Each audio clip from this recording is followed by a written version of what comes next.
اللہم فقہہ فی الدین، خدا ابن عباس کو دین کی فقہ عطا فرما، وعلمہ التاویل، اور تفسیر کا علم عطا فرما، یا وعلمہ الکتاب، قرآن مجید کا علم عطا فرما۔ عبداللہ ابن مسعود جن کا لقب ہے ابن ام عبد، ان پر بھی آپ کا بڑا اعتماد تھا، اور آپ نے جن لوگوں کا کہا ہے کہ ان سے قرآن حاصل کرو ان میں عبداللہ ابن مسعود بھی ہے۔ اور عبداللہ ابن مسعود صاحب الوسادہ والسواک والنالین، پیغمبر کی مسواک تک یا جوتے ہمیشہ ان کے پاس ہوتے۔ جوتے وہ خادم رکھتا ہے جو حاضر باش ہو، ورنہ جوتے رکھ کے چلا جائے گا، مخدوم گیٹ پہ کھڑا رہے گا، بغیر جوتوں کے گاڑی میں بیٹھ کے چلا جائے گا۔ حکیم الامت مولانا اشرف علی کہتے ہیں میرے جوتے کوئی نہ اٹھائے، جس نے میرے جوتے اٹھائے ہمیشہ مجھے نقصان پہنچایا، اذیت پہنچایا، ہوتا ہی نہیں ہے ٹائم پہ۔ علماء کا بیٹھنا 4 گھنٹے 6 گھنٹے، خادم اتنا کہاں ٹھہرتا ہے؟ خادموں کو تو موقع مل گیا آرام کرنے کا، یہی تو ہوتا ہے۔ پھر جب وقت آئے گا تو وہ ہوگا نہیں۔ اور حضرت ابن مسعود پیغمبر کی صحبت میں اتنے حاضر باش تھے، بخاری شریف میں ہے، صحابہ کہتے ہیں ہم تو ان کو اہل بیت میں سے سمجھتے تھے، حتی نزلت آیت الحجاب، یہاں تک کہ پردے کی آیت نازل ہوئی اور عبداللہ ابن مسعود باہر روک لیے گئے کہ اندر نہیں آنا۔ یہ تو علی اور حسن حسین جیسے نہیں ہے، یہ تو کوئی اور آدمی ہے۔ اتنا قرب تھا نبی کے ساتھ، اتنے متلازم تھے پیغمبر کے ساتھ، رضی اللہ تعالیٰ عنہ وارضاہ۔ تو قرآن شریف کے ماہر ہو چکے ہیں بہت زیادہ، بہت زیادہ۔ بخاری شریف میں ان کے فضائل میں ہے کہ اپنے شاگردوں کے متعلق کہا کرتے تھے کہ جو علوم میں نے پیغمبر سے حاصل کیے وہی علوم میرے شاگردوں نے مجھ سے حاصل کیے، اور آپ بطور چیلنج کے کہتے تھے کہ میرے کسی شاگرد سے بھی قرآن کی آیت حدیث جس طرح کوئی چاہے پوچھ لے صحیح جواب دے گا، ایسے پختہ کار آدمی تھے۔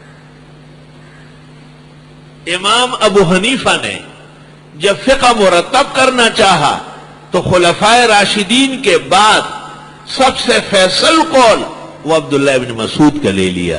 ہماری فقہ کو بعض کتابوں کے اندر الفقہ المسعودی کہتے ہیں، الفقہ المسعودی، اور ایک عالم نے فتاوی لکھا ہے، اس کا نام ہے فتاوی مسعودیہ۔ زیادہ روایتیں عبداللہ ابن مسعود سے فقہ کے اندر۔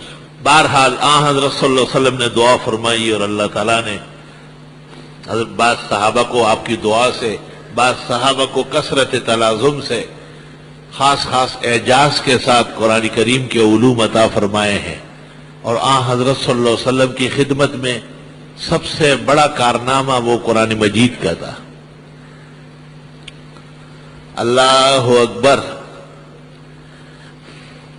اس کا اندازہ آپ اس سے لگا لینا کہ ایک وقت ایسا بھی تھا کہ آپ نے اعلان کیا تھا کہ یہ ام القوم اقرأہم لکتاب اللہ، جو قرآن مجید کا خوب پڑھنے والا ہو، صاحب ہدایہ کہتے ہیں اقرأہم اعلمہم، وہ نماز پڑھایا کرے۔ قرآن کا دورہ تھا۔ اور ایک ایسا شخص عمر ابن سلمہ جو کم سن تھے اور ان کے کپڑے بھی پورے نہیں تھے، چھوٹے بچے تھے، لیکن قرآن بہت یاد تھا اور بقیہ مسائل ابھی آئے نہیں تھے، وہ پوری قوم قبیلے کی امامت کرنے لگے۔ فجمعوا له شيئا وشروا له قميصا، انہوں نے چندہ کیا، قمیص بڑی خریدی ان کے لیے۔ یہ پہلا چندہ ہے جو امام کے لیے شروع ہوا، اور قیامت تک جاری ساری رہے گی۔ سارا نظام چندوں سے چل رہا۔ اللہ تعالیٰ اپنے خزائن سے علماء اور اہل دین کو مستغنی فرمائے۔ بہرحال اس موضوع پر یہ ایک نظر ہے، اصلاً یہ بتانا چاہتے ہیں کہ قرآن کریم کے لیے جناب رسول اللہ صلی اللہ علیہ وسلم کی سنت اور حدیث شرط اول ہے، اور حضرت کے جو 4 مقامات ہیں، پہلا مقام تلاوت الآیات، دوسرا مقام تعلیم الحکمہ، اور تیسرا مقام تعلیم الکتاب، اور تیسرا مقام تعلیم الحکمہ۔ حکمت کی تفسیر سنت سے بھی کی گئی اور فقہ سے بھی کی گئی۔ حقیقت میں دونوں ایک چیز ہے. سنت ہی سے فقہ حاصل ہوتی ہے، اور فقہ ہی وہی ہوتا ہے جو کتاب و سنت سے مقتبس ہو، جیسے کہ حدیث معاذ میں آیا ہے.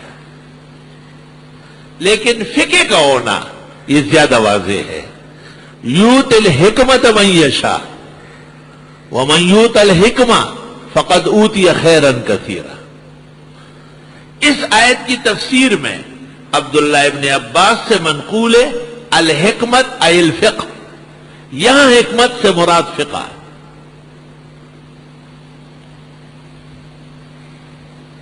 حکمت کبھی کبھی دانائی کو بھی کہتے ہیں. وَلَقَدْ آتَيْنَا لُقْمَانَ الْحِكْمَةَ أَنِ اشْكُرْ لِلَّهِ. یہاں عقل و دانائی مراد ہے. اور حکمت جب قرآن کریم اور قرآن مجید کے ساتھ آ جائے تو فقہ یا سنت تفسیر میں علماء لیتے ہیں. زیادہ راجح یہ ہے کہ فقہ لے لیا جائے. تو حاصل کلام کا یہ نکلا کہ حضرت کا پہلا مقام پڑھانا ہے، وہ یتلو علیہم آیاتک. دوسرا مقام سمجھانا ہے، اور سمجھانے میں پہلے قرآن اور پھر سنت، اور ان کا حاصل فقہ. وَيُزَكِّيهِمْ، اور لوگوں کا تزکیہ فرماتے ہیں. تزکیہ یعنی شرک سے، بدعت سے، غلط عادات رسوم اور رواج سے ان کو پاک صاف فرمائیں گے. اس سے یہ پتہ بھی چل گیا کہ قرآن کریم کی تلاوت یعنی قراءت، تجوید، صرف، نحو، ادب، عروض، منطق، اور قرآن مجید کی تفسیر یا قرآن مجید کی روشنی میں فقہ و سنت کی تعلیم، اس کا مقصد کیا ہے؟ وَيُزَكِّيهِمْ، کہ معاشرہ پاک ہو جائے، معاشرہ شرک سے پاک ہو جائے، بدعت سے پاک ہو جائے. وَيُزَكِّيهِمْ اے دنس الخلق، گندے اخلاق سے. گندے اخلاق کس کے ہیں؟ انما المشرکون نجس. مشرک سب سے زیادہ گندا اور پلید ہے. حسن بصری کہتے تھے اجسادہم کالخنازیر من صافحہم تنجسا. مشرک کا جسم بھی گندا ہے، کوئی ہاتھ ملا لے تو دھونا پڑے گا، جیسے خنزیر کو ہاتھ لگانے سے ہاتھ دھونا پڑتا ہے. فلا یقرب المسجد الحرام بعد عامہم ھذا. اب بڑا مشکل مسئلہ ہے.